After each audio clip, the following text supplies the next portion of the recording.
চলো আজকে তোমাদের সাথে আমার পন্ডস মিরাকেল ল্যাব ইভেন্টে কাটানো দিনটা শেয়ার করি। যারা গিয়েছিলে তারা অলরেডি জানো এটা কতটা এক্সাইটমেন্ট এবং হেল্পফুল ছিল। যারা যেতে পারেনি তাদের জন্য এই ভিডিও। হঠাৎ করে সোশ্যাল মিডিয়া ঘাঁটতে ঘাঁটতে আমার এটার একটা রেজিস্ট্রেশন লিঙ্ক চলে এলো। ছটপট করে রেজিস্ট্রেশনটা করে নিয়েছিলাম। আর যেদিন যাব সেদিনও খুব দ্রুত রেডি হয়ে চলে গিয়েছিলাম ইভেন্টে। আমি এটার ফার্স্ট যোগা ক্লাসটা জয়েন করতে চাচ্ছিলাম। ওখানে যেতেই আমাদের রেজিস্ট্রেশনটা চেক করে হাতে খুব সুন্দর একটা ফুলের এন্ট্রি কোড দিয়ে দিল। এই এন্ট্রি কোডটা দেখিয়ে আমি খুব সুন্দর একটা ফুলের ফ্রেমের গেট দিয়ে প্রবেশ করে আমার জন্য বরাদ্দ করা একটা পাসপোর্ট নিয়ে নিলাম। এটা হলো মিরাকেল পাসপোর্ট। এটার টুইস্টটা আমি পরে বলছি। এটা নিয়ে আমি এন্ট্রি করলাম মেইন হল রুমে। সেখানে একটা ফটো ল্যাব ছিল, যেখান থেকে তোমরা পন্ডসের লোগো সম্বলিত একটা ফ্রেমে 200 টাকার বিনিময়ে দুটো ছবি তুলতে পারবে। এর সাইডে ছিল খুব সুন্দর একটা বাবলের ফটো জোন, যেটা দেখতে অনেকটাই ফেস সেলের মতো এবং যেটাকে প্রোটেক্ট করছে পন্ডসের একটা উপরের আস্তরণ। এরকমই আমার থিমটার একটা আইডিয়া মনে হচ্ছিল জিনিসটা দেখে।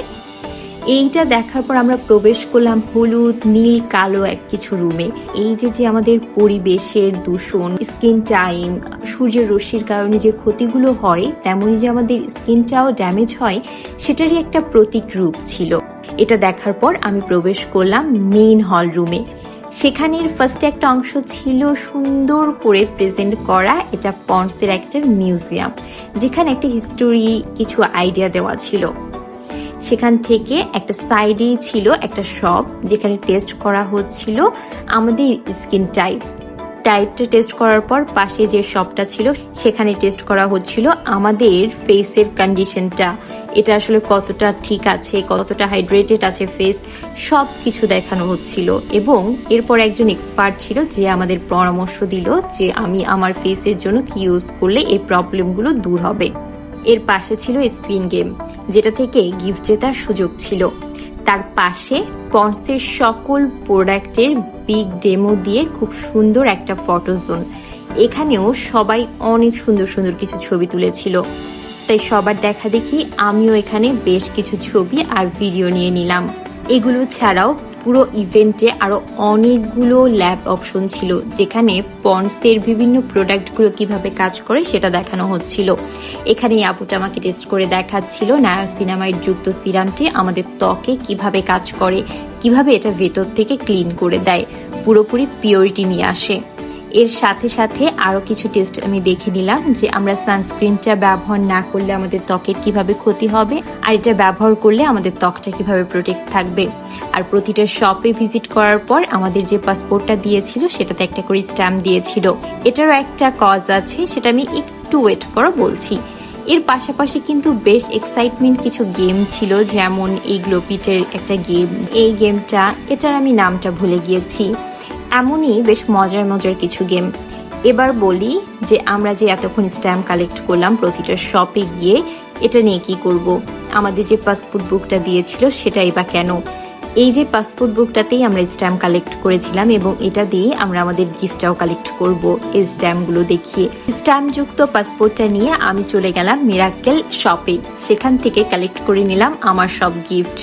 এবং এবার আমি একটু ইম্পর্টেন্ট কিছু কথা বলছি, সেটাই এই ইভেন্ট সম্পর্কে। এই ইভেন্টের একটা টাইম স্লট ছিল, যেমন সকালের দিকে ইভেন্টে ছিল যোগা ক্লাস, যেটা আমি জয়েন করেছিলাম।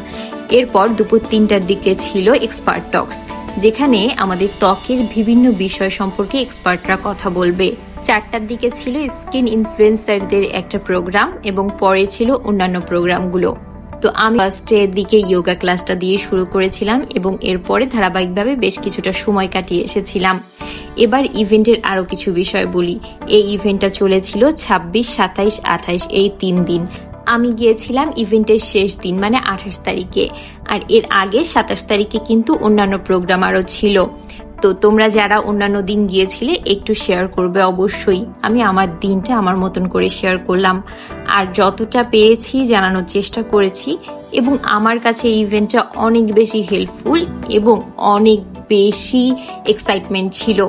অনেক দিন এমন ধরনের ইভেন্ট যেটা আমাদের স্কিন সচেতন করবে, আমাদের প্রত্যেকটা বিষয় সম্পর্কে খুব ভালোভাবে নলেজ দিবে, এরকম কিছু পাইনি। তো তবে আমি আশা করব এর পরবর্তীতে এমন কোনো আয়োজন হলে তোমরা কেউ মিস করবে না। আর আমি অবশ্যই এটা আগে থেকেই তোমাদের জানাবো যদি আমি জানতে পারি। তবে তো সবাই ভালো থেকো, দেখা হবে আবারও কোনো একটা প্রোগ্রামে অথবা আবারও কোনো একটা ব্লগে। ততদিন ভালো থেকো, আল্লাহ হাফেজ।